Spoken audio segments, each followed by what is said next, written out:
এই Nokia mobile ফোনটিতে charge উঠতেছে না। তো আমরা দেখব কোথায় থেকে প্রবলেম। তো সেটটাকে খুলে নেব, খোলার পরে মাদারবোর্ডটা বের করে নেব। তো মাদারবোর্ডটা বের করার পরে এই যে চার্জিং পোর্টটা দেখতেছি এখানে নষ্ট হয়ে গেছে এবং সাথে প্রিন্টটাও ছিঁড়ে গেছে, কারণ একদম নষ্ট করে দিছে নিচের যে জায়গাটা। এই যে দেখুন একদম তুলে গেছে, মানে ছালবাকলা উঠে গেছে। এই জায়গাটা ভালোভাবে ক্লিন করতে হবে, ক্লিন করার পরে পরিষ্কার করে নিতে হবে। তো আমি পরিষ্কার করে নিলাম। যে জায়গাটা উঠে গেছে এই জায়গাটা একটু ঘষিয়ে আমি লাইনটা বের করে নেব। যে আমি সামনে থেকে লাইনটা বের করে নিলাম, এরপরে এই লাইনটা আমি জাম্পার করব। এই যে দেখুন আমি জাম্পার করে নিলাম। এরপর হালকা একটু পেস্ট লাগিয়ে চার্জিং যে পোর্টটা আছে ঠিকঠাকভাবে এখানে বসাইতে হবে।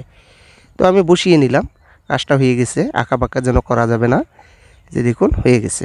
তো এরপরে চার্জিং পোর্টটা ভালোভাবে পরিষ্কার করে নিতে হবে। তো পরিষ্কার করার পরে এখন মিটার দিয়ে মেপে দেখতে হবে যে লাইন ঠিকঠাকভাবে পাই কি না, ভোল্টেজ আসে কি না। এই যে দেখুন আমি মেপে দেখতেছি ভোল্টেজ চলে আসছে, অর্থাৎ কাজটা হয়ে গেছে। এই যে দেখুন এখন আমি সেটিং করব। সেটিং করার পরে আমি লাগিয়ে দেখব যে চার্জ উঠে কি না।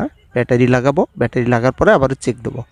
এই যে দেখুন চার্জ উঠতেছে, কাজটা হয়ে গেছে, ওকে হয়ে গেছে। এবং সেটটা চালু করলাম, চালু করার পরেও চার্জ উঠতেছে, একদম ঠিকঠাকভাবে চার্জ উঠতেছে।